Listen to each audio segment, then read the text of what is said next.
Baik, selamat sore, selamat malam bagi kita semua. Salam segar, kuat, dan sigap di dalam firman Tuhan. Kembali di acara yang kita tunggu-tunggu, sejenak bersama Scripture Union Indonesia. Di hari ini, Bapak Ibu, para sahabat Scripture Union Indonesia, kita akan membahas kitab nabi-nabi. Bagaimana peran para nabi di masa lampau, di masa bangsa Israel kuno, bagaimana yang mereka jalani itu bisa mengubah umat, itu yang akan kita bicarakan. Dan tentunya yang hadir di sini adalah seorang pakar yang sering kita minta tolong untuk memaparkan perjanjian lama ini ya. Sudah hadir bersama kita Ibu Inawati Teddy, dosen perjanjian lama di STTRI. Selamat malam Bu Ina. Masih di mute Bu. Selamat malam Pak, selamat malam semua. Ya, untuk kali ini tentunya kita tunggu-tunggu ya bagaimana peran para nabi itu kita dapat mengetahuinya gitu. Dan sebelum kita memulai, mari kita berdoa. Puji syukur kami ya Tuhan atas penyertaan-Mu di sepanjang hari ini. Dan saat ini kami berkumpul bersama di ruang Zoom meeting ini di dalam program sejenak bersama Scripture Union Indonesia.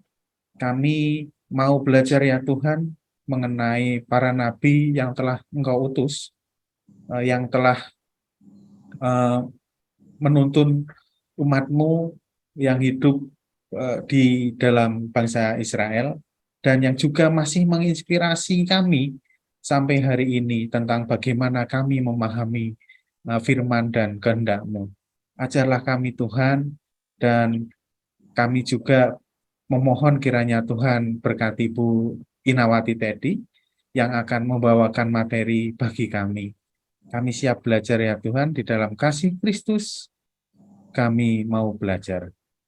Amin. Baik Bu Ina, kami persilakan. Oke, baik Bapak Ibu dan Saudara sekalian, jadi hari ini kita akan membahas mengenai menjelajah perjanjian lama jilid keempat ya, yaitu mengenai kitab nabi-nabi oleh Gordon MacConville. Nah, kalau kita melihat isi secara garis besarnya itu diberikan beberapa hal ya. Pertama, kita melihat mengenai raja-raja dan nabi-nabi,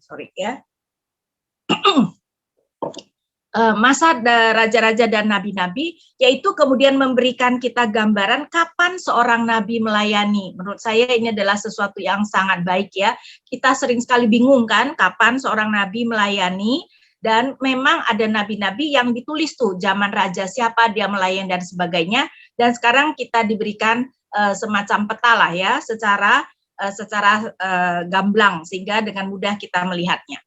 Kemudian juga ada kunci untuk panel seperti biasa ya, baik di dalam jilid 1, 2, 3 maupun yang keempat ini ada panel pikirkanlah tentang. Jadi diberikan misalnya tema-tema yang perlu dipikirkan lebih lanjut, dan begitu pun juga mengenai menggali lebih dalam dan panel lainnya. Kemudian ada bagian pendahuluan di mana membahas berbagai topik, masih sebelumnya ya, membahas berbagai topik seperti posisi sosial seorang nabi.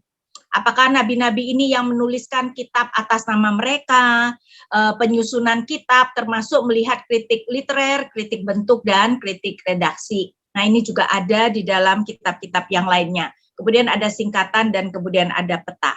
Nah, next kita akan melihat mengenai pembahasan umum setiap kitab. Jadi boleh dikatakan setiap kitab itu ada bagian-bagian yang sama, Bapak Ibu Saudara sekalian ya. Pertama adalah masa dan sasaran pendengar. Misalnya kepada umat Israel atau Yehuda, kita tahu nabi-nabi, terutama di dalam kitab nabi-nabi semuanya itu sudah mengenai kerajaan yang terpecah. Jadi nabi itu biasanya diutus kepada salah satu Israel atau Yehuda, walaupun kadang-kadang bisa memang dia berbicara mengenai kedua kerajaan tersebut. Nah, pada zaman siapa atau kemudian pada masa sebelum atau setelah kembali dari pembuangan. Misalnya, ya saya berikan contoh dari kitab Hosea. Dikatakan bahwa latar kitab Hosea terletak di kerajaan utara hingga akhir masa pemerintahan Raja Hosea. Jadi kita harus hati-hati ya, Nabi Hosea dengan Raja Hosea adalah dua orang yang berbeda tentu saja ya. Nah, pemerintahan Raja Hosea itu 372 sampai 722 sebelum Masehi dan kejatuhan kerajaan itu. Peristiwa dalam Hosea mencakup juga periode dari sekitar pertengahan abad ke-8, yaitu ketika Yerobiam II tahun 786 sampai 746 sebelum Masehi masih bertahta atas kerajaan utara pada masa menjelang akhir dari masa pemerintahannya yang panjang dan makmur. Jadi saudara bisa lihat ya, kita diberikan misalnya latar belakang mengenai keadaan pada waktu itu. Nah, Hosea juga hidup pada masa kesusahan yang terjadi setelah masa pemerintahan Yerobiam, di mana raja yang satu menggantikan raja yang lain secara cepat, seringkali dengan perselisihan dan pembunuhan dan seterusnya. Saudara, kalau kita tahu sejarah kerajaan utara, Yerobiam kedua itu adalah mengalami masa kejayaan, setidak-tidaknya sementara waktu di dalam pemerintahannya, sehingga keadaan ekonomi yang makmur dan kemudian secara militer juga dia bisa mengambil kembali beberapa daerah yang pernah direbut, sehingga keadaan relatif sangat baik, tetapi setelah itu keadaan memburuk dengan cepat. Next, kita kemudian melihat masih ya berbicara tentang masa dan sasaran pendengar. Nah, penjelasan tentang agama pada masa Hosea. Dikatakan Hosea memilih tempat-tempat untuk melakukan serangan khusus, terutama Betel, yang kemudian dengan sinis disebut dengan perkataan Bet Awen, yaitu rumah kejahatan. Next, kita kemudian melihat penafsiran kritis. Nah, apakah kitab ini ditulis oleh satu orang atau beberapa orang? Dan jika tidak ditulis satu orang, proses apa yang kemudian menyatukan perkataan-perkataan ini menjadi satu kitab dan seterusnya, ya, sehingga ini tentu saja merupakan hal yang perlu atau sering sekali diperdebatkan. Nah, saya berikan contoh misalnya penafsiran kritis kitab Daniel. Saudara mungkin sudah tahu ya, penanggalan atau penulisan daripada kitab Daniel itu banyak diperdebatkan. Nah, penanggalan dari penulisan kitab Daniel diperdebatkan di antara para ahli konservatif dan para ahli konservatif, ahli kritis dan ahli konservatif. Pandangan tradisional berkata bahwa kitab ini berasal dari masa hidup tokoh utamanya, yakni dari masa pembuangan Babilonia. Sedangkan penglihatan-penglihatan dinarasikan olehnya, dan catatan-catatan yang mendetil tentang peristiwa-peristiwa pada abad kedua ditampilkan sebagai pernyataan antara penajisan bait suci tahun 167 sebelum Masehi dan pentabisan kembali bait suci tahun 164 sebelum Masehi. Next. Nah, perbedaan antara bagian kisah dan bagian penglihatan telah membuat sejumlah ahli mengusulkan bahwa pada awalnya kitab Daniel itu bukan satu kitab. Sebagian ahli berpikir bahwa bagian kisah narasi benar-benar memperlihatkan bahwa bagian ini berasal dari masa pembuangan Babilonia. Sedangkan bagian penglihatan berasal dari abad kedua di Palestina. Jadi ada yang mengatakan ini bukan ditulis oleh satu orang. Sedangkan para ahli lainnya tetap mendukung kesatuan kitab, sehingga menyimpulkan bahwa kitab ini seluruhnya berasal dari abad kedua sebelum Masehi atau abad ke-6. Ya, jadi saudara, hal-hal seperti ini ya, perbedaan pendapat tentang siapa penulisnya dan sebagainya itu kemudian dijelaskan di dalam setiap kitab. Nah, next kemudian kita melihat berikutnya struktur dan garis besar.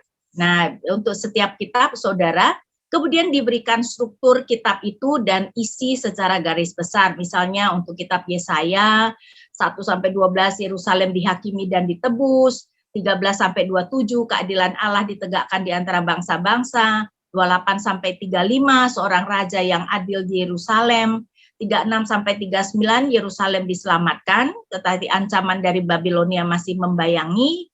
40 sampai 55 kepulangan ke Yerusalem dari pembuangan Babilonia, dan 56 sampai 66 langit yang baru dan bumi yang baru, ya. Nah, next kemudian kita melihat tema teologis. Nah, di dalam setiap kitab Saudara diberikan juga tema teologis. Tentu saja tema teologis di setiap kitab ada perbedaan-perbedaannya. Karena itu kalau kita melihat maka tema-tema teologis itu cukup beragam ya ditampilkan di dalam kitab-kitab yang berbeda. Contohnya untuk kitab Yeremia. Pertama, dosa sebagai kepalsuan. Kepalsuan yang ditemukan pada masyarakat Yehuda dari atas ke bawah. Para pemimpin menindas, para imam tidak melayani Yahweh dan mengajarkan hukumnya, dan para nabi bernubuat bagi Baal. Kemudian penghakiman dan keselamatan. Keselamatan akan datang setelah penghakiman, dan ini merupakan sesuatu yang menarik. Saudara tahu nggak ya, ayat yang sangat terkenal, yang sering sekali dikutip orang bahwa Tuhan berkata, aku merancangkan damai sejahtera, itu sering sekali dianggap sebagai ayat yang menunjukkan bahwa Tuhan itu tidak mungkin merancangkan sesuatu yang buruk. Saya bacakan misalnya ya, Yeremia 29 ayat 11. Sebab aku mengetahui rancangan-rancangan yang kupikirkan mengenai kamu, demikianlah firman Tuhan, yaitu rancangan damai sejahtera dan bukan rancangan malapetaka, untuk memberikan kepadamu masa depan yang penuh harapan. Tapi, kalau kita melihat konteksnya di ayat 10, saya bacakan ayat 10. Sungguh beginilah firman Tuhan, apabila telah genap 70 tahun bagi Babel, barulah aku melawat kamu. Aku akan menepati janjiku yang indah kepadamu dengan mengembalikan kamu ke tempat ini. Jadi rancangan damai sejahtera itu Tuhan katakan akan diberikan setelah mereka dibuang ke Babel terlebih dahulu. Jadi ini teologinya ya, keselamatan akan datang setelah penghakiman. Nah, kemudian juga teologi yang lain yang sangat penting dalam kitab Yeremia tentu saja perjanjian baru ya. Kita tahu bahwa Yeremia menubuatkan mengenai perjanjian baru, di mana digambarkan diadakan dengan Israel dan Yehuda. Kemudian perjanjian ini baru bukan dalam arti diperbarui, tetapi merupakan perjanjian baru karena umat merusak yang lama. Next, kita kemudian melihat, kemudian juga kita melihat bahwa ditekankan Taurat akan dituliskan pada hati manusia. Nah, ini sangat penting. Berarti perjanjian baru itu bukan menghilangkan Taurat. Malahan Tuhan memastikan bahwa Taurat itu ada dalam hati manusia. Jadi ini adalah teologi yang sangat penting, yang sering sekali disalah mengerti oleh orang Kristen. Kemudian perjanjian baru akan menjadi komunitas yang mengenal Allah secara intim dan saling berbagi pengenalan akan Allah. Kemudian karena umat akan menjadi komunitas yang setia, Yahweh tidak akan lagi mengingat dosa yang lama. Kemudian ada teologi mengenai individual, membahas kesalahpahaman bahwa kitab Yeremia dianggap sebagai awal mula dari agama individu di dalam perjanjian lama. Padahal ya Alkitab jelas menunjukkan bahwa sangat penting sebenarnya komunitas itu. Nah, Mesias, meskipun ini bukan tema utama di Yeremia, pengharapan akan Raja Daud masa depan yang akan memerintah dengan keadilan dan kebenaran diperlihatkan. Jadi ini khusus misalnya teologi di dalam kitab Yeremia ya, dan seperti saya katakan kitab-kitab yang berbeda tentu saja berbeda juga teologi-teologi yang ditekankan. Berbeda tapi tentu saja tidak bertentangan ya saudara-saudara. Nah, next kita kemudian melihat maksud retorik, yaitu siapa pembaca dari kitab tersebut. Karena setiap penulis, saudara, pasti menuliskan dengan jemaat yang ada di depan matanya.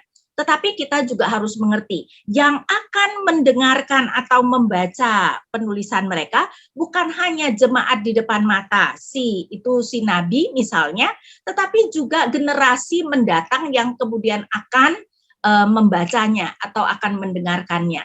Karena itu digambarkan misalnya untuk kitab Yehezkiel ada dua kelompok pendengar. pendengar Yehezkiel sendiri, yaitu orang buangan di Babel. Saudara, Yehezkiel itu dibuang ke Babel dan dia melayani setelah dia dibuang di Babel. Jadi pendengar Yehezkiel sendiri itu adalah orang buangan di Babel. Namun sepertinya pelayanan Yehezkiel kepada para pendengar itu tidak berhasil. Mereka memperlakukan perkataan Yehezkiel sebagai tontonan dan bukan sebagai pesan yang serius untuk didengarkan. Ya, jadi Tuhan memang berkata kepada Yehezkiel bahwa walaupun umat mendengar, tapi sebenarnya mereka hanya mendengarnya itu untuk kesenangan mereka saja, seperti entertainment saja. Next, kemudian ternyata ada kelompok kedua, yaitu untuk merekalah kitab ini dituliskan. Allah merencanakan masa depan yang baru bagi mereka, bukan di Babel, melainkan di tanah perjanjian dengan bait suci, keimaman, dan struktur politik yang diperbarui. Hal ini mungkin menjadi isu yang sangat diperdebatkan di antara orang-orang buangan pada masa belakangan. Nah, kemudian kita juga melihat bahwa perbedaan antara pendengar pertama dan pembaca kedua terkadang sulit dijelaskan. Namun kita perlu menyadari adanya kemungkinan bahwa perkataan-perkataan sang nabi dapat didengarkan oleh pendengar atau pembaca yang agak berbeda pada masa-masa yang berbeda. Dan saya rasa ini kemudian memberikan kita pengertian atau membukakan wawasan kita ya, bahwa ternyata si nabi juga tidak hanya memikirkan tentang jemaat yang ada di depan matanya, tetapi juga kepada mereka yang nanti akan membaca tulisan itu. Karena nabi-nabi memang mengerti, saudara ya, bahwa tulisan mereka itu akan dibaca untuk generasi mendatang. Kepada Habakuk misalnya, Tuhan juga mengatakan tulisan itu supaya nanti bisa ya orang membacanya dan lari menyampaikannya kepada orang lain. Nah, kemudian kita berbicara next mengenai kitab dalam kanon. Saya berikan contoh lagi, misal untuk kitab Daniel. Nah, saudara-saudara, saya tidak tahu apakah kita menyadari bahwa susunan Alkitab kita tidak sama dengan susunan Alkitab Ibrani. Walaupun sebenarnya kitab-kitabnya sama banyaknya, tetapi susunannya berbeda. Nah, dalam hal ini kita itu sebenarnya mengikuti Septuaginta. Septuaginta itu adalah perjanjian lama yang diterjemahkan ke dalam bahasa Yunani. Nah, karena susunan berbeda, salah satunya adalah kita melihat mengenai kitab Daniel. Di dalam kanon perjanjian lama Kristen, kitab Daniel berada di antara kitab-kitab nabi yang lain. Ya, jadi kita sebut sebagai bagian dari nabi besar. Sedangkan di dalam kanon Yahudi, kitab ini ada di bagian kitab tulisan. Nah, saudara, kalau Alkitab kita pada dasarnya membagi Alkitab PL menjadi 4 ya, kitab Taurat, ya, kemudian kitab sejarah dari Yosua sampai Ester, kemudian kitab puisi atau kitab hikmat kita sebut Ayub sampai Kidung Agung, dan kemudian kitab nabi-nabi, tentu saja Hosea sampai Maleaki. Tapi di dalam Alkitab Perjanjian Lama cuma dibagi menjadi 3, Torah sama Kejadian sampai Ulangan. Tidak ada yang namanya kitab sejarah, langsung kitab nabi-nabi, Nevi'im. Tapi kitab nabi-nabi dibagi 2, ya, nabi-nabi awal, nah itu yang masuk di dalam kitab sejarah masuk di sana, seperti Yosua, Hakim-Hakim, Samuel, Raja-Raja. Baru nabi-nabi kemudian apa yang kita sebut sebagai kitab nabi-nabi masuk di sana, tapi Daniel tidak masuk di sana. Sedangkan kitab ketiga, bagian ketiga adalah tulisan. Nah, Daniel masuk di dalam tulisan tersebut. Tapi kemudian kita melihat ya, jadi kalau di PL kita Daniel berada di antara kitab nabi-nabi, sedangkan di dalam kanon Yahudi kitab ini ada di bagian tulisan. Nah, kita melihat bahwa dimasukkannya kitab Daniel di antara kitab nabi-nabi, dan Daniel dilihat sebagai penafsir nubuat, menegaskan fungsi dari kitab-kitab yang telah terlebih dahulu memberitakan penyelamatan masa depan. Hal ini konsisten dengan fitur lainnya dalam kanon Kristen yang berbeda dari bentuk Yahudi ditutup dengan kitab-kitab kenabian, sehingga memunculkan penantian akan penggenapan yang akan terjadi. Sedangkan di dalam Alkitab Ibrani kitab terakhir adalah kitab Tawarikh ya. Jadi bukan kitab nabi-nabi tapi adalah kitab Tawarikh. Next, kemudian kita melihat mengenai bacaan lebih lanjut. Buku-buku tafsiran itu kemudian diberikan judul buku-buku dan diberi rekomendasi, saudara, buku tafsiran yang dipandang sebagai bacaan pertama. Dan itu diberi bintang ya, maksudnya yang menjadi bacaan yang sangat penting untuk kitab tersebut. Sedangkan buku dan artikel lainnya untuk pembacaan yang berkaitan dengan isu-isu yang spesifik. Nah, kemudian next kita melihat kekhususan setiap kitab. Saya melihat bahwa ya di sini sangat baik bahwa seperti tadi saya katakan setiap kitab mempunyai penekanan teologis yang berbeda dan karenanya terlihat bahwa tema teologis setiap kitab berbeda satu dengan lainnya.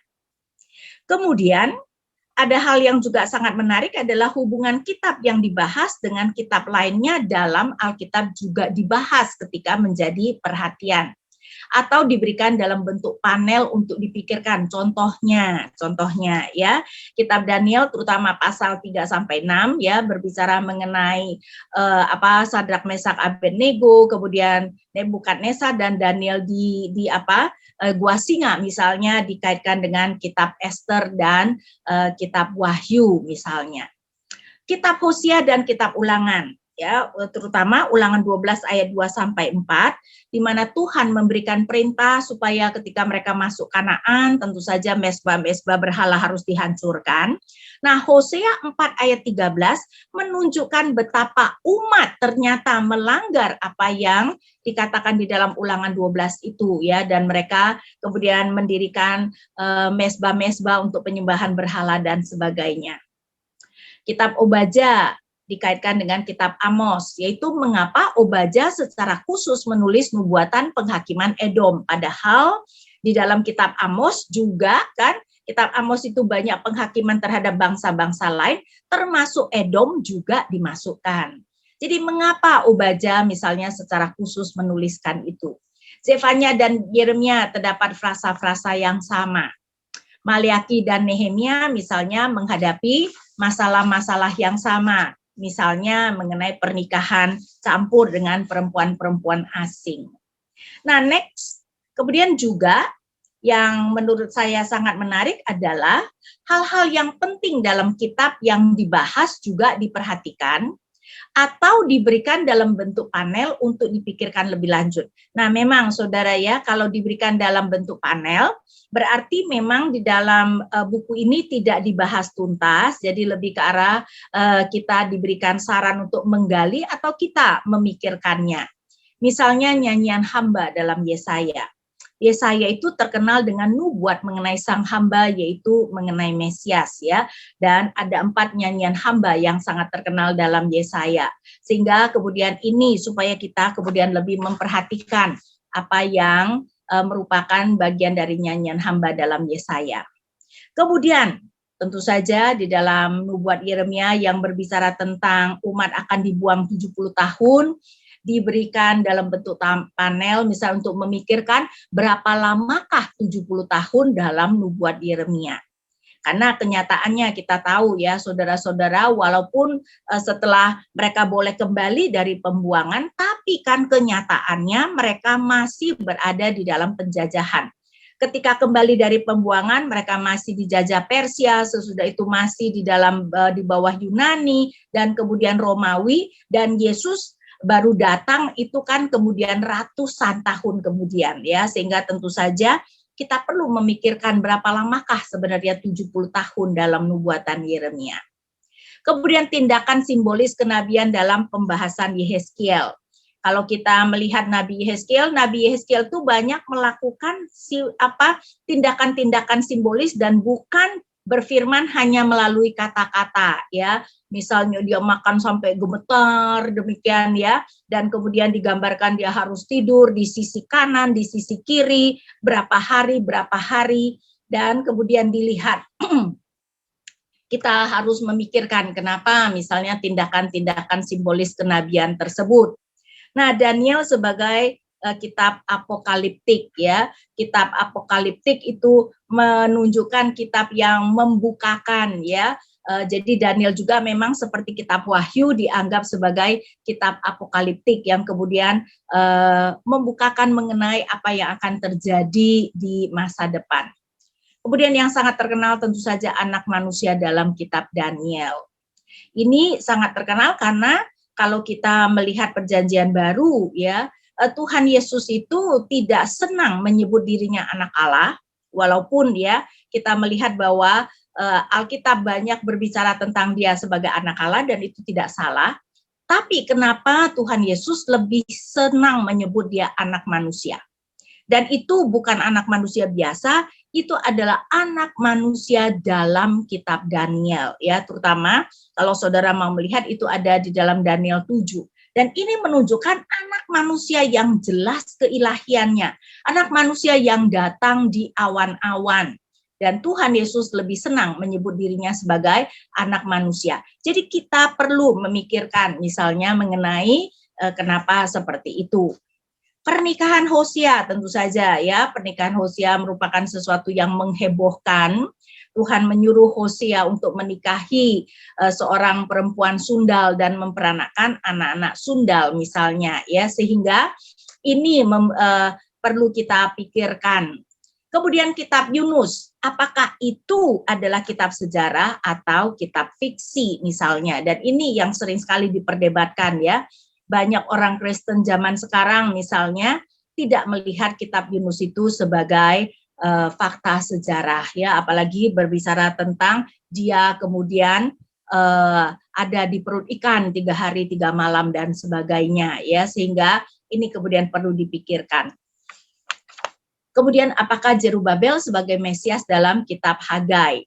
Kenapa begitu? Karena Tuhan mengatakan ya bahwa dia akan memberikan lagi cincin materai kepada Zerubabel.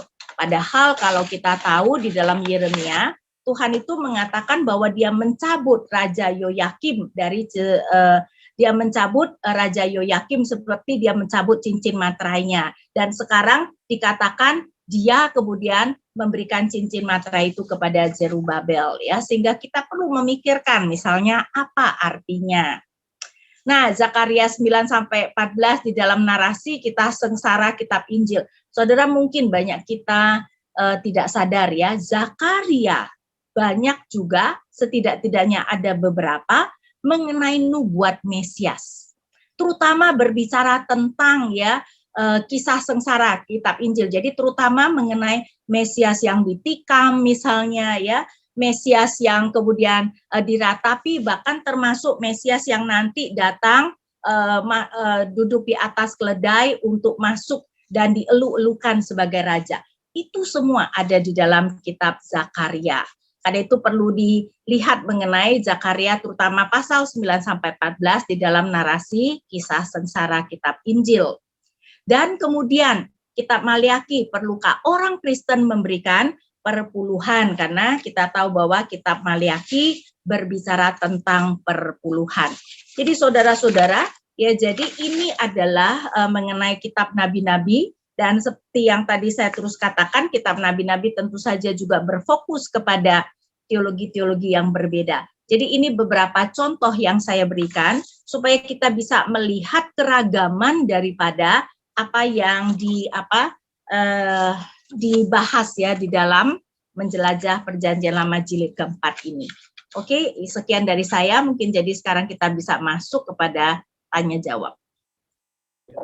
Baik, terima kasih Bu Ina. Sangat menarik ya teman-teman paparannya.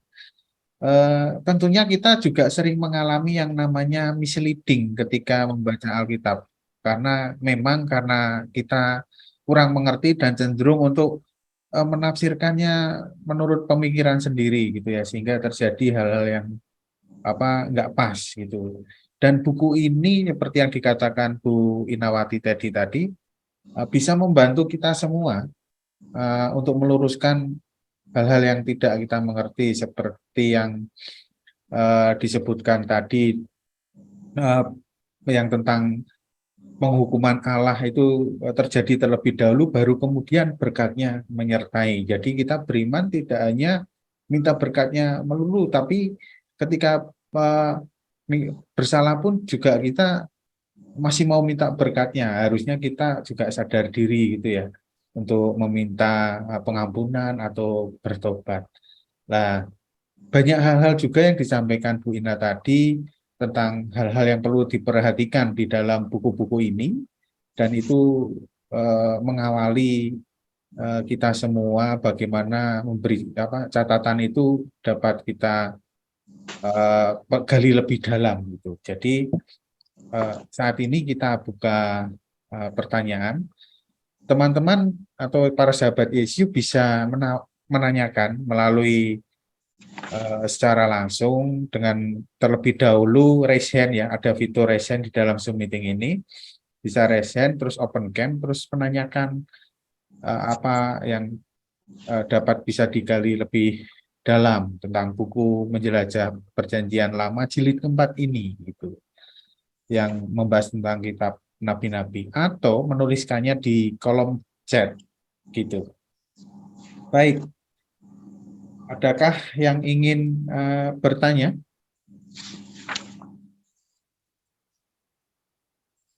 Baik, kalau dari saya mengawali terlebih dahulu Bu, ingin itu sih, kenapa ada istilah itu tadi nabi-nabi besar, nabi-nabi kecil, itu yang membuat istilah itu siapa? Atau apa, terus apakah peran yang nabi-nabi besar itu memang lebih besar atau peran yang nabi kecil itu lebih kecil? Pemahamannya seperti apa Bu, supaya kita juga tidak misleading lagi soal ini? Dalam hal itu ya tadi saya mengatakan di dalam Alkitab Ibrani kan memang ada dikatakan nabi-nabi, tetapi sebenarnya pembagiannya adalah nabi-nabi awal dan nabi-nabi kemudian. Nabi-nabi awal itu sebenarnya apa yang kita sebut sebagai kitab sejarah. Kelihatannya nabi-nabi besar dan nabi-nabi kecil mungkin adalah ketika orang Kristen yang kemudian membaginya. Nah, nabi besar karena tulisannya itu lebih panjang. Nabi kecil itu tulisannya itu lebih pendek ya.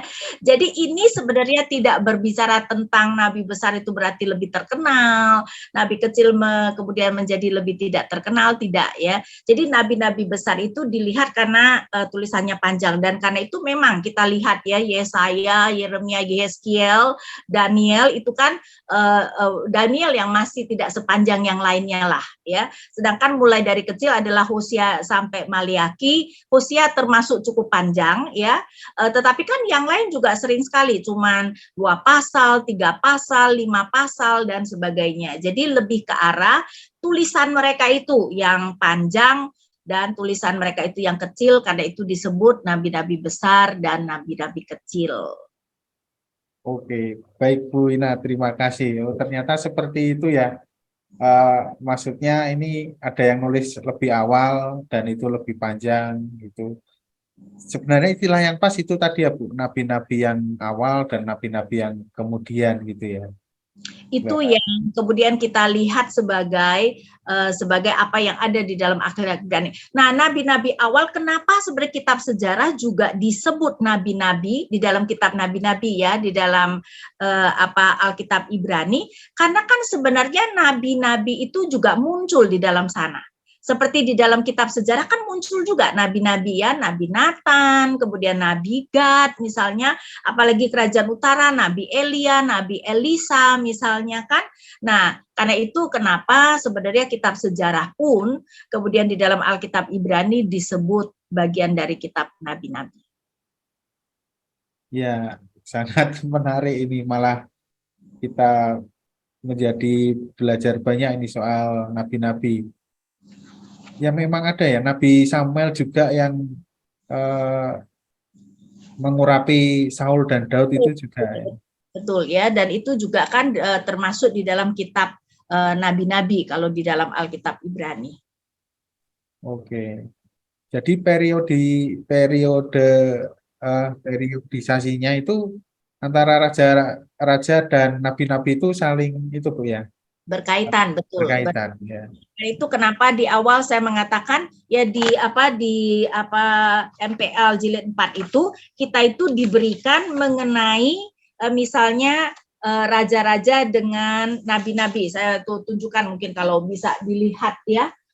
Seperti ini ya, sehingga kita itu langsung bisa melihat tuh, oh nabi-nabi ini muncul di dalam zaman raja siapa, dan menurut saya itu memberikan kita ringkasan yang sangat menarik ya, karena ketika kita membaca nabi-nabi kita suka bingung tuh kaitan antara nabi-nabi dengan periode kerajaan di dalam Israel. Oke. Ya, sudah ada yang resen Pak Jubrison Oscar. Silakan open cam dan open mic Pak. Jika memungkinkan open cam juga. Ya, Silakan, Pak. Selamat malam Bu. Terima kasih untuk kesempatan yang diberikan. Honestly, saya mau bilang bahwa untuk menjelajah perjanjian lama ini tidak mudah. Dan seringkali kita membaca banyak hal di sana yang kadang tidak mudah untuk dimengerti. Nah, menurut Ibu bagaimana kita supaya bisa memahami, khususnya kita mengarahkannya ke perjanjian baru. Memang kita kalau bicara Alkitab kan tetap konsentrasinya atau poin senternya kan ke Kristus. Tapi bagaimana supaya dari perjanjian lama sampai ke Kristus itu kita bisa dapat benang merahnya gitu ya. Kadang-kadang kan kita bingung, kadang seakan-akan kayak ada lompatan-lompatan gitu. Kira-kira begitu Bu, terima kasih, mohon penjelasannya. Nah, sebenarnya kalau kita melihat kitab nabi-nabi, selain tentu saja mereka itu berbicara kepada umat mereka supaya mereka bertobat, dan itu berkaitan dengan perjanjian Allah dengan mereka, tetapi kan kita tahu bahwa umat itu bebal, karena itu memang di dalam kitab nabi-nabi banyak sekali penghakiman terhadap umat, tetapi kan penghakiman bukan merupakan kata terakhir Tuhan ya, sehingga kemudian diberikan juga mengenai nubuat pengharapan, berbicara nanti mengenai kedatangan Mesias. Karena itu nabi-nabi jelas juga banyak berbicara tentang nanti ketika Mesias datang. Karena itu kenapa malahan ada bagian-bagian yang secara khusus memberikan nubuat mesianik. Seperti tadi di Yesaya yang terkenal nyanyian hamba. Zakaria 9-14 juga ada beberapa nubuat mengenai Yesus tentu saja. Mikah dengan nubuat bahwa Mesias itu akan lahir di Bethlehem. Tapi memang kita juga perlu melihat bahwa kitab nabi-nabi sebenarnya lebih berupa khotbah yang diberikan kepada jemaat mereka supaya mereka bertobat. Ya, jadi dalam hal ini sebenarnya apa yang dikatakan oleh para nabi sering sekali lebih juga relevan dengan kita sebagai orang Kristen. Apa yang menjadi kecaman dan teguran para nabi itu perlu kita refleksikan. Apakah kita juga ternyata melakukan kesalahan yang sama seperti yang dilakukan oleh umat pada zaman itu, sehingga harusnya perkataan nabi-nabi itu juga masuk kepada kita. Jadi dua hal ini merupakan hal yang penting Pak. Jadi kita itu perlu merefleksikan karena pengkhotbah mengatakan tidak ada sesuatu yang baru di bawah matahari, sehingga khotbah dari para nabi itu tentu saja merupakan khotbah yang banyak relevansinya dengan kita. Tetapi juga karena nabi-nabi itu juga memberikan nubuat pengharapan, nah itu jelas sangat berkaitan dengan Mesias. Jadi kalau kita baca dengan teliti, banyak sekali sebenarnya nubuat-nubuat yang ada di dalam kitab nabi-nabi, ya terutama nubuat masa depan, nubuat pengharapan, berkaitan dengan perjanjian baru dan berkaitan dengan Yesus.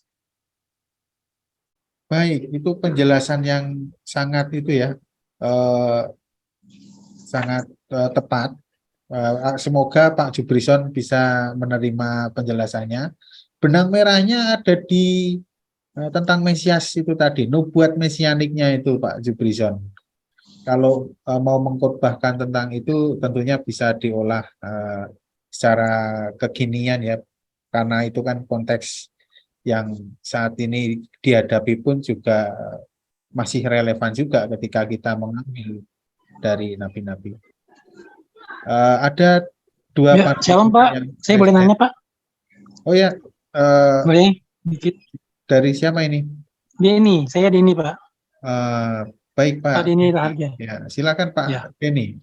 Ya, Shalom Bu. Saya Shalom. orang awam nih Bu.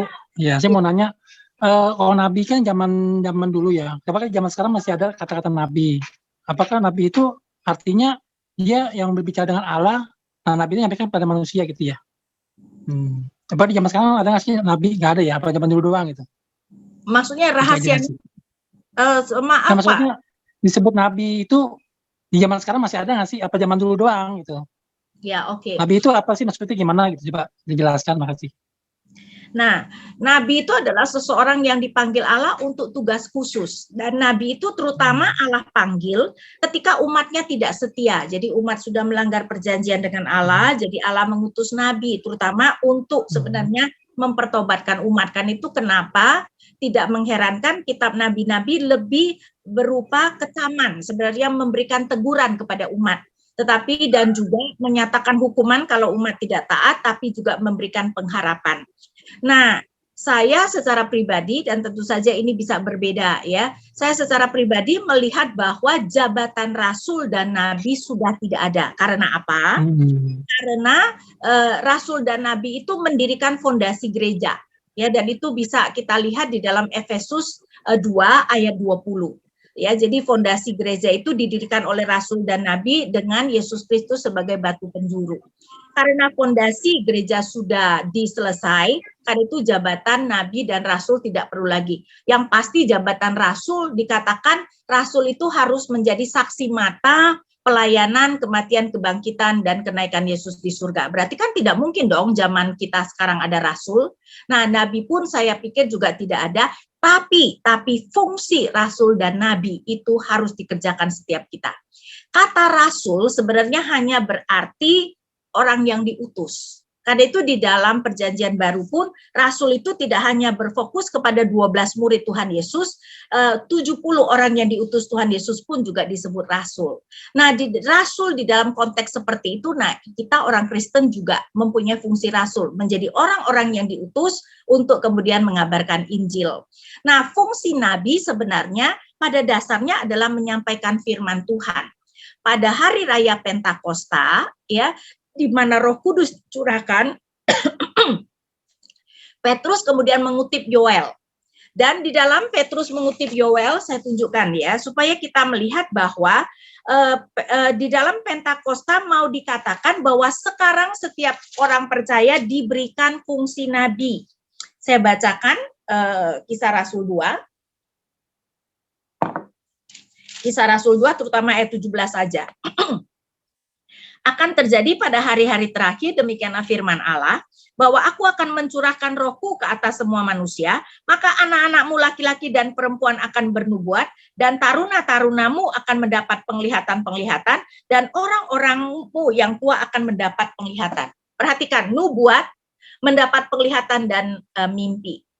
Nah, nubuat itu apa yang disampaikan oleh Nabi. Kita sering sekali salah berpikir bahwa nubuat itu adalah prediksi masa depan. Sebenarnya tidak. Nubuat itu apapun yang disampaikan oleh para nabi memang bisa termasuk prediksi masa depan, tapi tidak harus prediksi masa depan. Jadi firman yang disampaikan nabi disebut nubuat. Nah, nabi biasanya Allah berbicara kepada nabi melalui penglihatan dan mimpi. Jadi nubuat, penglihatan dan mimpi itu berkaitan dengan nabi. Jadi apa yang Yoel katakan yang dikutip oleh Petrus adalah sekarang kita semua diberi fungsi nabi. Dan betul kalau kita melihat apa yang Tuhan Yesus katakan di dalam Kisah 1 ayat 8, tetapi kamu akan menerima kuasa bila mana Roh Kudus turun ke atas kamu, dan kamu akan menjadi saksi-saksiku di Yerusalem, di seluruh Yudea dan Samaria, dan sampai ke ujung bumi. Cocok kan? Menjadi saksi bagi Tuhan. Siapa yang biasanya menjadi saksi bagi Tuhan? Nabi. Jadi kita diberikan kuasa untuk bisa berfungsi sebagai nabi, menjadi saksi Tuhan, menyampaikan firman. Jadi walaupun jabatan rasul dan nabi sudah tidak ada, saya percaya fungsi rasul dan nabi, terutama sebagai orang yang diutus dan orang yang menyampaikan firman Tuhan, harus menjadi kewajiban kita setiap orang Kristen. Ya, terima kasih Bu. Oke. Baik, sangat menarik ya diskusinya. Kita lanjutkan ya. Di kolom chat sebelum ke teman-teman yang sudah Resen, izinkan saya membacakan pertanyaan yang ada di kolom chat dari Pak Hardi. Ibu Ina, apakah saat ini masih ada orang yang disebut nabi? Apa ciri kriteria nabi saat ini? Karena Tuhan Yesus pernah memperingatkan kita agar waspada dengan nabi palsu. Kalau yang tadi sudah menjawab, saya pikir enggak perlu dilanjutkan. Tapi kalau mau ditambahin enggak apa-apa, Bu. Ya, enggak, saya sudah mengatakan jadi tidak ada benar-benar orang yang mempunyai jabatan nabi sekarang ini. Ya, kalau menurut saya sih tidak ada lagi. Baik, tapi fungsinya ada, Bu, ya. Suara kenabian itu tadi, ya. Setiap kita sekarang harus melakukan fungsi kenabian, ya. Menjadi saksi, kan, menjadi pembawa firman. Baik, itu semakin jelas ya arahnya, ya. Kiranya dengan memiliki buku ini kita menjadi semakin jelas tugas kita itu sekarang apa. Dan sekarang ada teman-teman yang sudah resens dari Bu Melvin. Sebentar Pak ya, yang resen terlebih dahulu Pak ya, maaf ya. Atau Bu Fani Tekwalu bisa open cam dan menanyakan itu. Iya, selamat malam ya Bu Ina. Tapi sorry aku nggak bisa pasang kamera ya. Iya, enggak apa-apa. Ini Bu Ina, aku mau nanya tentang yang kitab Hosea ini saya agak bingung karena saya pernah dengar dari dua penjelasan yang berbeda. Nabi Hosea dia itu Tuhan memanggil dia untuk menikahi istrinya itu perempuan yang pelacur atau istrinya yang kemudian tidak setia kepadanya. Ada versi yang mengatakan dia disuruh mengambil perempuan pelacur untuk menjadi istri. Terus ada versi lain yang menjelaskan bahwa sebenarnya tidak, tapi kemudian istrinya menjadi tidak setia kepada dia. Ini yang mana ya Bu Ina yang sebenarnya ya? Nah, memang Bu, para ahli mempunyai pendapat yang berbeda-beda ya, karena memang ini merupakan sesuatu, kan namanya juga kita menafsir ya, dan Alkitab kan memang tidak secara gamblang ya, disuruh memang kalau secara harafiah disuruh Hosea itu menikahi perempuan sundal ya, pergilah kawinilah seorang pelacur dan milikilah anak-anak pelacur. Tapi kan memang bisa ada dua pendapat tersebut. Nah, saya lebih setuju bahwa Hosea memang sudah disuruh menikahi perempuan sundal. Karena apa? Karena itu lebih cocok dengan apa yang terjadi di dalam Allah mengambil Israel. Ingat ya, pernikahan ini kan sebenarnya mau menunjukkan kasih Allah terhadap Israel. Karena ketika Allah mengambil Israel dari Mesir, Israel itu sudah menyembah berhala. Karena itu keadaan ini mungkin lebih cocok ya. Lagi pula kemudian kalau kita melihat walaupun digambarkan Gomer dengan Hosea mempunyai 3 anak, kok sepertinya kalau di dalam pasal 2 ya, pasal 2 itu menggambarkan pasal 1 ayat 12 ketika dikatakan katakanlah kepada saudara-saudaramu laki-laki Ami dan kepada saudara-saudaramu perempuan Ruhama, berarti setidak-tidaknya Hosea itu tersirat mempunyai 5 anak. Padahal yang diceritakan Hosea dengan Gomer itu punya 3 anak ya. Tapi bisa saja memang ada anak lain dari mereka yang kemudian tidak diceritakan misalnya. Jadi memang ini merupakan sesuatu penafsiran. Nah, mereka yang tidak setuju Hosea menikahi perempuan sundal berkata masa sih Tuhan itu tega menyuruh nabinya menikahi seorang perempuan yang sudah sundal. Tapi Alkitab tidak pernah melarang orang tidak boleh menikahi perempuan sundal. Yang harus menikahi perawan itu cuma imam. Nah, imam tidak boleh menikah dengan perempuan sundal, jelas ya. Imam itu kan kudus bagi Tuhan. Imam harus menikahi perawan dan imam bahkan tidak boleh menikahi janda kecuali janda imam. Tapi untuk jemaat lainnya termasuk nabi tidak ada larangan tersebut. Jadi memang ini merupakan penafsiran ya Bu ya. Jadi memang para ahli punya pendapat yang berbeda. Nah, saya secara pribadi lebih melihat mungkin memang Hosea kemudian menikahi Gomer ketika Gomer sudah merupakan perempuan sundal. Tapi itu merupakan penafsiran, ya. Iya. Terima kasih Bu Ina. Iya. Kiranya jelas ya tadi dijelaskan tentang Gomer dan Hosea tadi. Dan dari Bung Irvin, Pak Irvin. Oh iya, saya sebenarnya punya 3 pertanyaan, Bu. Yang pertama itu tentang Yeremia sendiri ya. Kalau kita lihat tema-tema dalam kitab Yeremia ini kan tentang penghukuman ya, penderitaan gitu. Kayaknya suasana itu suram banget. Tapi dalam pasal 29 tadi itu dibilang Tuhan mengatakan rancanganku damai sejahtera itu kan bagaimana, Bu, menjembatani antara dua hal yang sangat berbeda, yang damai sejahtera dengan penghukuman gitu ya. Kemudian yang kedua, kitab nabi-nabi ini kan banyak bicara tentang nubuat-nubuat tentang penyelamat yang akan datang ya, atau Mesias. Nah, apakah para nabi itu sendiri punya pemahaman yang sama dengan kita hari ini tentang Mesias, ataukah pemahaman mereka sama dengan orang Israel atau murid-murid Yesus pada umumnya? Nah, saya berpikir kalau misalnya sama dengan para murid berarti, atau dengan orang-orang Yahudi pada masa Yesus, kalau nabi-nabi itu, Yesus hadir pada zaman nabi-nabi, kemungkinan juga nabi-nabi ini akan menyelipkan Yesus gitu ya. Kemudian yang ketiga, Bu, tapi mungkin sudah dijawab ya tadi tentang kronologi dari nabi-nabi sendiri ini hidup, itu dijelaskan dalam buku ya, sehingga kalau kita belajar itu sudah tidak pusing lagi dengan ini mana yang nabi yang duluan hidup gitu ya, dan pada masa apa itu. Ya, terima kasih, Bu. Oke, nah mengenai hukum dan damai sejahtera dalam kitab Daniel itu adalah kitab Yeremia itu adalah karena Yeremia mengerti sekali tujuan Tuhan menghukum adalah untuk mempertobatkan. Ya, jadi Tuhan menghukum sampai menghancurkan kerajaan Yehuda, membuang umat, itu adalah supaya mereka bertobat. Nah, kalau mereka sudah bertobat, sekarang Tuhan akan memberikan rancangan damai sejahtera. Jadi tidak masalah toh. Ya, jadi tujuan Tuhan menghukum adalah untuk mempertobatkan supaya Tuhan kembali bisa memberikan rancangan damai sejahtera. Jadi itu tidak harus bertentangan. Karena sebenarnya Tuhan pun menghukum dalam kasih-Nya supaya umat kemudian menjadi bertobat. Karena kenyataan ya, kita kalau berdosa sering sekali kalau kagak dihukum nih tidak bertobat. Jadi setelah bertobat Tuhan memberikan rancangan damai sejahtera. Nah, tentang Mesias, apakah pemahaman nabi-nabi itu sama dengan kita? Nah, Alkitab memberikan progressive revelation. Ya, jadi pewahyuan yang progresif. Saya yakin nabi-nabi itu pemahamannya tidak sama, tidak sampai seperti kita. Karena itu nabi-nabi misalnya tidak mengerti bahwa setelah kembali dari pembuangan, itu masih ada jeda waktu yang lama baru Mesias datang. Mereka juga tidak bisa mengerti kalau Mesias itu datang dalam 2 tahap. Bahwa Yesus datang pertama kali dan kedua kali.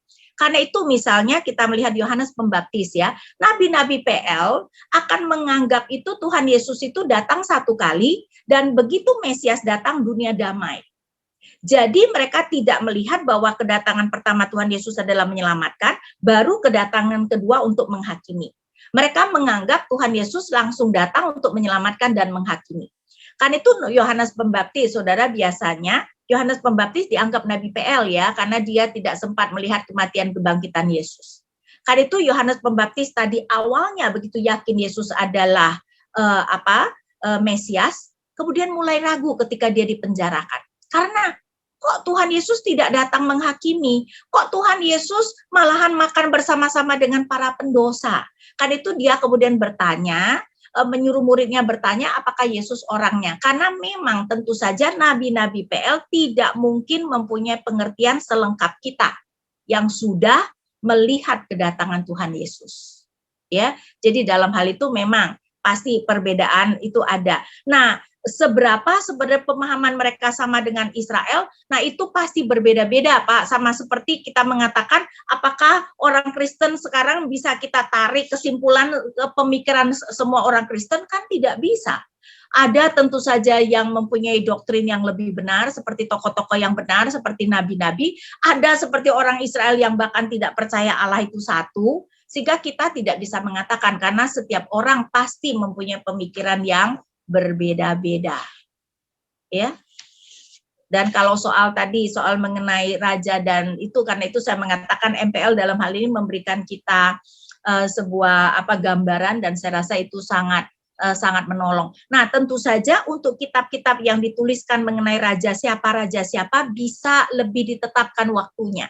Tapi ada kitab-kitab seperti kitab Obaja yang tidak dikatakan pada zaman siapa, ya. Maka para ahli bisa mempunyai pendapat yang berbeda-beda kapan kitab-kitab itu dituliskan.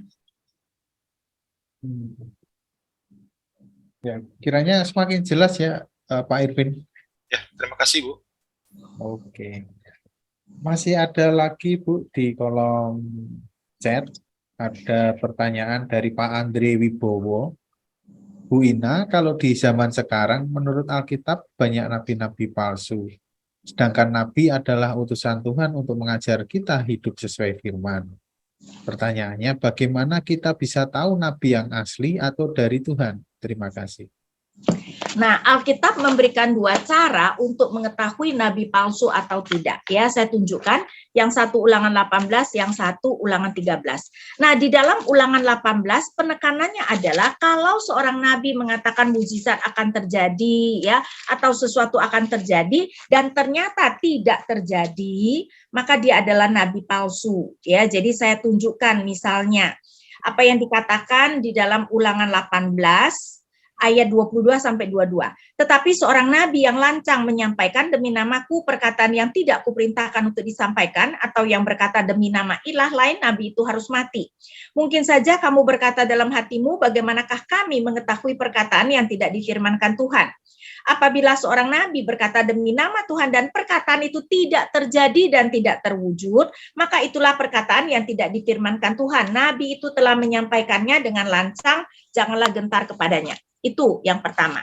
Jadi kalau dia mengatakan sesuatu akan terjadi, ternyata tidak, dia nabi palsu. Tapi Ulangan 13 kemudian mengatakan seperti ini, ya. Karena itu saya bacakan Ulangan 13.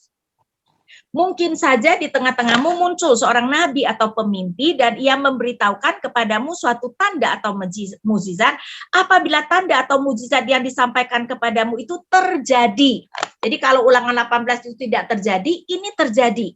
Dan ia berkata, mari kita mengikuti ilah lain yang tidak kau kenal dan mari kita beribadah kepadanya, maka janganlah engkau mendengarkan perkataan nabi atau pemimpi itu, sebab Tuhan Allahmu menguji kamu untuk mengetahui apakah kamu sungguh-sungguh mengasihi Tuhan Allahmu dengan segenap hatimu dan dengan segenap jiwamu. Ternyata, kalaupun perkataannya itu terjadi, bisa itu merupakan ujian Tuhan terhadap kamu. Nah, sekarang bagaimana kita menguji nabi itu palsu atau tidak? Lihat ajarannya sesuai dengan Alkitab atau tidak. Jadi pada akhirnya saudara, cara kita menguji apakah itu seorang pengajar atau pendeta, zaman kita harusnya sudah tidak ada nabi, seorang pengajar itu adalah pengajar yang baik atau yang palsu atau mengajarkan yang salah, adalah kita menguji apakah pengajarannya sesuai dengan firman Tuhan. Karena itu kenapa saudara sebagai orang Kristen kita harus mengerti apa yang Tuhan telah ajarkan kepada kita. Karena itu satu-satunya standar kita bisa mengetahui apakah itu pengajar yang baik atau pengajar yang buruk misalnya. Pengajarannya benar atau salah. Terima kasih Bu. Cuma saya ini kan jadi orang awam ini kan jadi bingung ya Bu. Kadangkala kita lihat gereja itu dominasinya kan terlalu banyak. Ya kan, kita kalau mau ke gereja itu sebetulnya kan sama-sama orang Kristen, Alkitabnya sama. Tapi kalau kita lihat di dalam pengajarannya itu seperti tadi Ibu bilang banyak perdebatan-perdebatan yang kadangkala kita dilihat di medsos itu antara STT sini, pendeta sini sama pendeta sini mereka saling beradu gitu. Jadi kita jadi pusing gitu. Ya. Harusnya bagaimana kita ini melihat pengajaran mereka dan supaya kita bisa terima dan kita tahu tujuan hidup kita seperti apa gitu kan yang harus kita lakukan. Tapi kalau kita lihat sekarang ini dominasi gereja atau kalau kita bilang ditanya aja orang Kristen ya, Kristen dari mana? Gereja apa? Percaya yang ini enggak? Seperti Ibu bilang ada Tritunggal, ada Tritunggal. Ini jadi pusing kalau kita orang-orang yang enggak ngerti itu yang mana yang kita harus kalau bilang mujizat. Kalau kita lihat dukun-dukun juga bisa bikin mujizat gitu kan. Jadi ya susah banget gitu. Kita mau yang kemana nih? Kalau saya ambil kesimpulan berarti yang hebat itu iblisnya bisa bikin kocar-kacir semua orang. Ini akhirnya bisa menjadi kita itu nggak ngerti arah kemana gitu. Kita mau kemana ini sebetulnya gitu kan. percaya Alkitab aja, Pak. Mungkin Semua percaya Alkitab. Alkitab itu tidak ada yang salah. Semua benar. Cuma yang memahami atau yang menafsir yang itu berbeda-beda. berbeda. Ya, mungkin saya berikan Kitab nggak ada yang pernah ada yang salah memang. Kitab itu dari Tuhan, kebenaran itu dari Tuhan, dan tidak ada yang salah. Cuma penafsirannya antara sini, semua saya zoom di sini, nanti zoom sini udah beda lagi. Ini ya, jadi kita saya sudah mengerti. Nah, saya berikan tips. Kalau soal misalnya akademisi memperdebatkan seperti Hosea menikah dengan perempuan Sundal atau sebelum dia menjadi perempuan Sundal, itu tidak terlalu penting. Itu adalah masalah akademis ya, sehingga kalau yang manapun tidak menjadi masalah. Mungkin kalau kita sebagai awam, perdebatan yang seperti ini kita tidak usah terlalu pedulikan. Yang kita perlu pedulikan adalah prinsip-prinsip yang memang sebenarnya menyangkut doktrin-doktrin yang sangat penting, seperti Allah Tritunggal jelas penting, doktrin keselamatan misalnya, itu adalah hal-hal yang penting ya. Sehingga kalau yang hal-hal yang penting itu, nah kita kemudian harus meneliti Alkitab, kalau perlu membaca buku. Hal-hal yang penting Pak pasti disebutkan di banyak bagian Alkitab. Sehingga kita kalaupun melihat perdebatan mereka, kita kemudian teliti yang mana yang kelihatannya lebih konsisten. Alkitab tidak mungkin ya, Alkitab atau Allah mengajarkan sesuatu yang tidak konsisten. Jadi sebenarnya kita itu bisa melihat, oh ini sebenarnya saya berikan saja misalnya doktrin kemakmuran yang mengatakan semua orang Kristen harus kaya. Dengan mudah kita melihat bahwa itu tidak benar. Buktinya Tuhan Yesus memuji janda yang sangat miskin yang memberikan 2 peser. Berarti itu adalah orang miskin tapi imannya luar biasa. Sehingga pernyataan bahwa semua orang Kristen harus kaya salah. Ngerti nggak maksud saya, Pak? Jadi dalam hal ini kita memakai Alkitab, menafsirkan Alkitab. Nah, itu adalah cara yang paling penting. Alkitab menafsirkan Alkitab. Begitu ajarannya ada ditentang oleh bagian Alkitab yang lain, maka kita tahu itu adalah pengajaran yang salah. Nah, kalau untuk bagian-bagian yang sangat penting untuk iman kita, Alkitab tidak mungkin hanya berbicara 1-2 tempat. Pasti banyak tempat dibicarakan, sehingga kita kalau kita mau meneliti, kita dengan mudah kemudian bisa melihat, atau setidak-tidaknya kita bisa melihat, oh ini kayaknya ada yang tidak benar.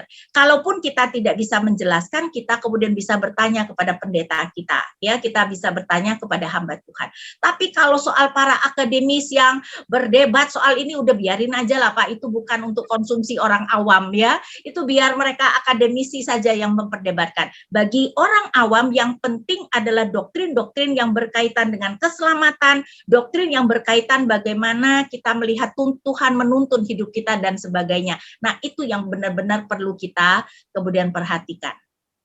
Ya. Terima kasih Bu, terima kasih. Cuma boleh saya sedikit ungkapkan. Berarti dari kesimpulan tadi, kalau saya sebagai orang awam ini, seperti yang Ibu tadi bilang, yang lebih penting-penting aja gitu kan ya.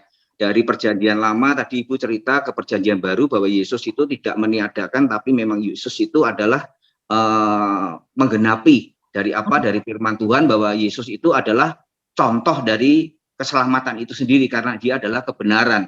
Nah, yang saya simpulkan, kalau boleh nggak saya simpulkan bahwa kalau Kristen itu harusnya kan murid Kristus. Sebagai murid Kristus kita berarti belajar seperti Yesus Kristus. Nah, waktu di zaman Yesus Kristus sekarang kita ikuti apa yang dia lakukan gitu kan. Itu benar apa salah Bu? Jadi kita sekarang patronnya bukan lagi nabi-nabi lagi, tapi karena sudah ada Yesus, kita patronnya Yesus gitu boleh nggak? Benar apa enggak? Saya ini Bu tanya ya Bu ya.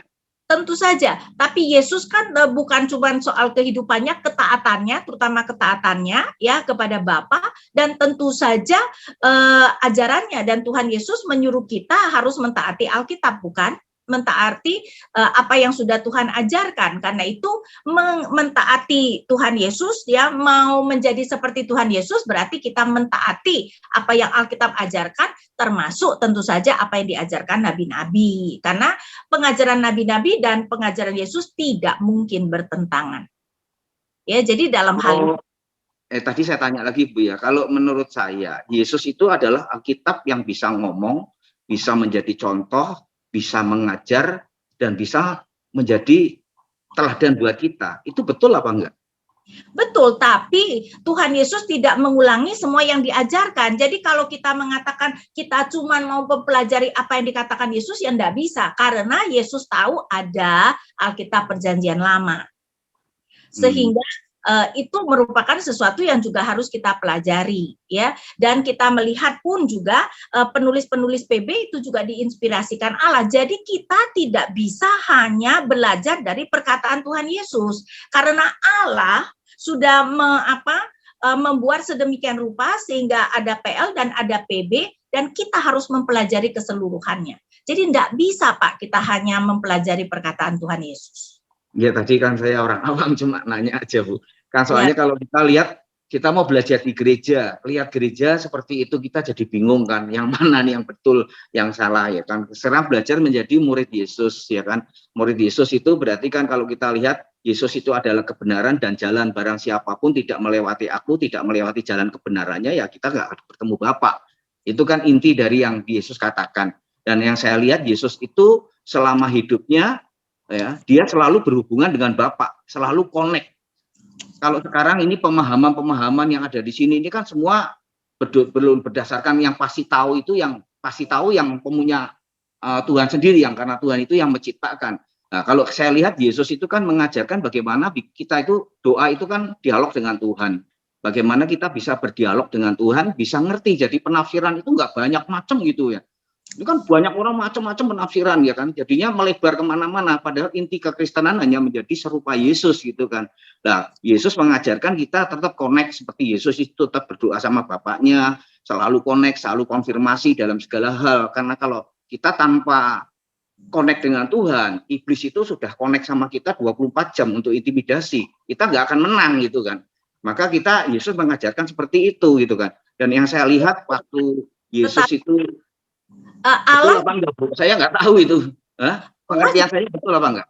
Hukumnya, jadi tidak bisa cuma connect dengan Bapak, dan sekarang apapun yang kamu pikirkan, kamu menganggap sudah connect dengan Bapak, pasti betul. Kan iblis bisa memakai itu. Jadi ya gini Bu, itu memang harus belajar dulu sih, belajar penguasaan diri, karena yang masuk di dalam peperangan kita kan adanya di pikiran, ya kan. Nah, pikiran ini memang sebetulnya iblis itu masuk 24 jam. Tuhan itu memang nggak pernah masuk di dalam pikiran kita, karena Tuhan itu kasih free will sama kita. Kecuali kita nanya sama Tuhan, baru Tuhan itu kasih hikmat. Itu pun tidak selalu gitu kan. Tapi kalau lebih condongnya, yang ini kan saya nanya Bu ya, sorry ya Bu ya. Boleh nggak kita itu langsung belajar sama Tuhan untuk connect gitu loh. Setiap kita. Kalau kita lihat nabi-nabi semua itu kan juga bisa connect sama Tuhan semua kan, bisa bicara sama Tuhan. Baik Pak Andri Wibowo, maaf ya ini menyela, maaf sekali lagi. Saya nanya loh Pak, saya nanya. Ya betul Bapak nanya, kami menghormati juga. Itu, gitu loh. Ini memang kalau di istilah Jawa itu ada istilah dudu timbo marani sumur, dudu sumur marani timbo, maaf. Tapi nanging timbo marani sumur lah, karena kita lihat ada Ibu Ina yang adalah sumur yang bisa kita gali dalam, dan kita ini adalah timba-timbanya yang mencoba untuk mencari air dari Ibu Ina ini. Ya ini saya paham situasi yang seperti ini, tetapi di sini masih ada peserta lain, pertanyaan-pertanyaan yang belum terjawab juga. Alangkah baiknya bisa dilanjutkan di ruang pribadi. Kalau Bapak menghendaki, kami bisa share untuk nomornya, dan itu pun jika Bu Ina berkenan gitu ya, berbagi nomor, dan di situ diskusi bisa dilanjutkan. Memang menarik ini persoalan ini, cuman energi yang dikeluarkan ini memang luar biasa ya. Kita sedang membahas nabi-nabi, kalau jujuk langsung dikaitkan dengan Yesus juga tidak pas juga, karena yang dibahas itu adalah nabi-nabi gitu. Soal posisi Yesus adalah nabi, tidak ada orang yang nyangkal gitu ya. Ya, atau apa namanya, mau disebut Raja Agung itu juga tidak ada orang yang nyangkal juga. Tapi di sini kita berusaha untuk mengimani, karena di kitab kita itu disebutkan kok tentang nabi-nabi. Kalau kita tidak belajar ya kita bagaimana kita mengerti bahwa Alkitab itu kaya gitu ya. Ada kok itu. Iya Pak, maaf deh. Saya kan Ya. cuma tadi nanya aja, kira-kira kalau kita doa itu kan dialog dengan Tuhan, bisa nggak setiap kita ini dialog dengan Tuhan gitu yang saya maksud. Kalau kita setiap saat bisa dialog dengan Tuhan, berarti kan kita itu untuk pengertian di Alkitab itu kan pasti ngerti gitu kan. Ini saya cuma nanya karena saya orang awam gitu kan. Tapi ya nggak apa-apa Pak, ini karena itu bukan pahamnya, jangan sekarang deh, nggak apa-apa. Ya. Saya juga nggak mau nanya lagi. Betul. Terima Untuk kasih. diskusi semacam ini memang paling kita perlu menyisakan ruang misteri gitu ya untuk Allah sendiri supaya menjawab gitu. Nggak semua pertanyaan bisa kita jawab. Memang ya saya akui juga untuk yang semacam ini. Ada masa di mana nanti pertanyaan-pertanyaan Bapak pun juga akan dijawab sendiri oleh Allah gitu ya. Jadi Bu Ina, apakah yang ini sebenarnya masih ada ini Pak dan Bu Ina, pertanyaan yang terlewat tadi. Oke, silakan Pak. Apakah sampai sekarang sudah ada kesepakatan tentang tema tunggal dalam Perjanjian Lama? Ini maaf ya Bapak Ibu, ini pertanyaan terakhir karena waktu sudah 19:12 gitu. Apakah sampai sekarang sudah ada kesepakatan tentang tema tunggal di dalam PL? Gitu. Ada, karena kan temanya banyak sekali ya, sehingga kalau kita melihat tema-tema penting di dalam PL, perjanjian, tema kerajaan Allah, tema tentang misalnya janji Allah dan sebagainya, kan itu tidak ada kesepakatan baru hanya ada satu tema, tidak ada ya. Jadi dalam hal ini kita melihat, karena kan memang kehidupan itu merupakan sesuatu yang sangat rumit, tidak mungkin hanya di dalam satu tema itu kita kemudian bisa mengerti keseluruhannya. Jadi tidak ada kesepakatan bahwa hanya ada satu tema di dalam Perjanjian Lama. Mungkin kalau kita mau mengatakan satu tema, ya itu menunjuk kepada Yesus Kristus, gitu, menunjukkan kepada keselamatan yang akan dilakukan oleh Yesus Kristus. Oh baik, terima kasih Bu Ina. Sebelum ke penghujung acara, ini nanti kami minta Bu Ina untuk memberikan konklusi dan juga doa penutup ya Bu. Tapi sebelum itu izinkan saya berbagi informasi terlebih dahulu. Ya, yang pertama-tama kami segenap tim sejenak bersama Scripture Union Indonesia mengucapkan terima kasih kepada Ibu Evangelis Inawati Teddy, Bachelor of Commerce, Teologi Magister atau Master of Theology, dosen Perjanjian Lama di STT RI. Sebagai narasumber di acara sejenak bersama Scripture Union Indonesia pada hari ini, 24 Maret 2023. Yang dibahas adalah tentang tema menjelajah Perjanjian Lama, Kitab Nabi-Nabi. Terima kasih Bu Ina untuk kesediaannya. Dan selanjutnya,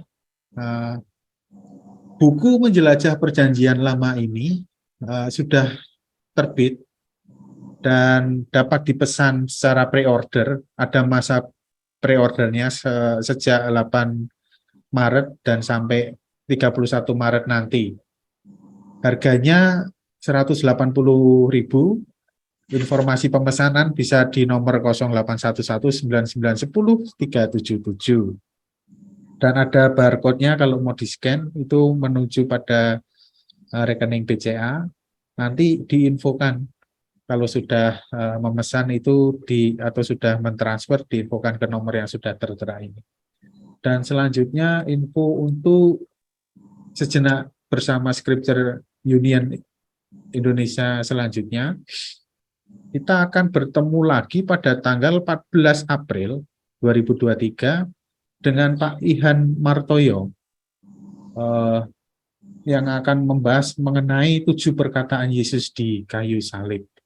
Ini menarik karena ini adalah minggu setelah Paskah dan kita akan mengenang kematian Yesus di kayu salib.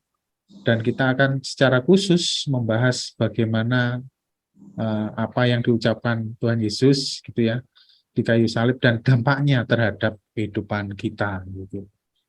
Ada berbagai macam perspektif, tetapi kita akan ambil salah satu dari perspektifnya Pak Ihan Martoyo. Ya, itu informasi dari kami. Silakan Bu Ina untuk memberikan konklusi dan nanti dilanjut dengan doa penutup, Bu. Baik, menjelajah perjanjian lama jilid 4 ya berbicara tentang kitab nabi-nabi, itu di sini merupakan sesuatu yang menurut saya sangat baik supaya kita bukan saja tahu latar belakang, tetapi kita juga tahu apa yang menjadi isi dan terutama teologi daripada kitab-kitab tersebut. Tentu saja juga kritik-kritik yang ada ya, perdebatan-perdebatan yang ada mengenai misalnya tokoh-tokoh seperti nama-nama di dalam kitab Daniel dan sebagainya, itu juga dituliskan juga dengan sangat baik ya, sehingga kalau kita mau tahu perdebatan-perdebatan zaman sekarang ya Bapak Ibu, para ahli itu berdebat tentang apa saja, nah banyak sekali perdebatan-perdebatan itu bisa kita dapatkan di dalam buku Menjelajah Perjanjian Lama ini ya, baik jilid 1, 2, 3 maupun jilid keempat, sehingga kalau kita memang mau mengerti terutama sebenarnya secara akademis, nah ini merupakan suatu buku yang sangat baik untuk kita miliki ya, supaya kita itu mengerti apa yang sedang terjadi di dalam dunia akademis mengenai kitab-kitab tersebut. Jadi saya sangat merekomendasi terutama untuk hamba-hamba Tuhan, untuk mahasiswa-mahasiswa teologi supaya kemudian memiliki kitab ini ya. Dan mari kita berdoa. Bapa kami yang ada di surga, kami bersyukur Bapa jika kami boleh kemudian berbicara tentang menjelajah perjanjian lama ini, dan kiranya kitab ini boleh menjadi berkat, terutama banyak berkat bagi hamba-hambamu yang kemudian meneliti mengenai kitab nabi-nabi, dan kiranya melalui buku ini pun anak-anakmu, terutama hamba-hambamu yang melayani dan belajar tentang perjanjian lama, kemudian bisa mengerti dengan lebih baik apa yang menjadi isu-isu dan kaitan-kaitan apa yang kemudian diberikan, bahkan teologi-teologi apa yang ditekankan di dalam kitab-kitab tersebut. Kiranya buku ini boleh menjadi berkat banyak bagi banyak orang, dan kami berdoa hanya di dalam nama Tuhan kami Yesus Kristus. Amin. Amin. Terima kasih.